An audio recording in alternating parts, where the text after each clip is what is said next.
Hello, this is Maidia by Sistres. Today I'm going to be making a card. I'm going to be using watercolor paper with VersaFine. The first thing I did was I prepared the watercolor paper cardstock with some embossing tool.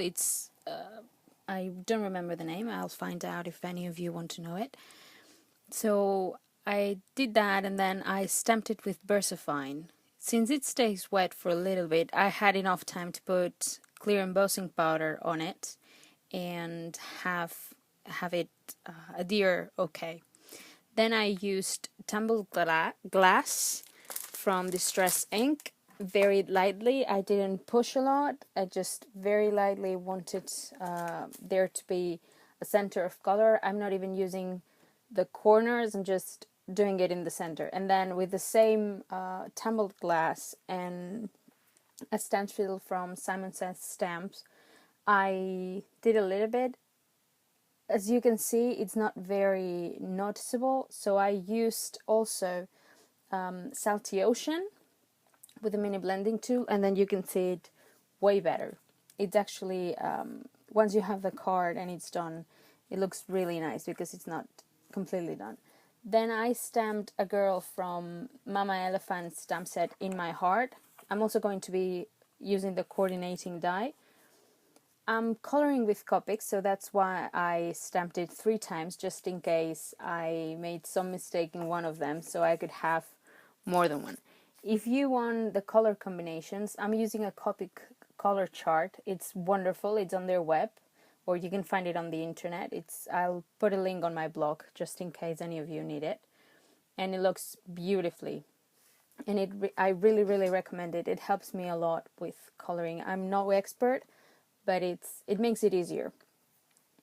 So as you can see, I'm using different colors. There are lots of different techniques to color with Copics. I usually go from dark to medium to light and then back to dark, but in this case I believe I went from light to medium to dark to light again. Anyway, as Jennifer McGuire usually says in her videos, you have to do what feels right for you. I'll also put a link on the post on my blog for her blog. She's wonderful. And, well, that helped me a lot to do that. Do not worry if it doesn't look good. Remember, it's a card, and the important thing is the feeling and the work you put behind it. So I used the coordinating die to cut it out. And as you can see, I put some foam squares on it. So I'm going to adhere it to the base of my card. It's a blue base. And it's from American Craft. It's already cut and everything, so that looks wonderful. I realized that the card, even though I spent some time on it, it might look simple, but it's obviously not, and I loved it. So I stamped a couple of little things that are also in the stamp set, like the butterfly and then some flowers, and I stamped one of them on the inside of the card and then another one on the envelope. I colored them also with Copic markers. They're really, really small pieces. And then what I also did, of course, I used Wink of Stella to give it a little bit of a blink. You'll see it in a little bit. So the card is a standard card. It's 4 1/4 by 5.5 inches. 5.5 inches, sorry. So that's it for today. I hope you like it, and please come back. Give it a thumbs up.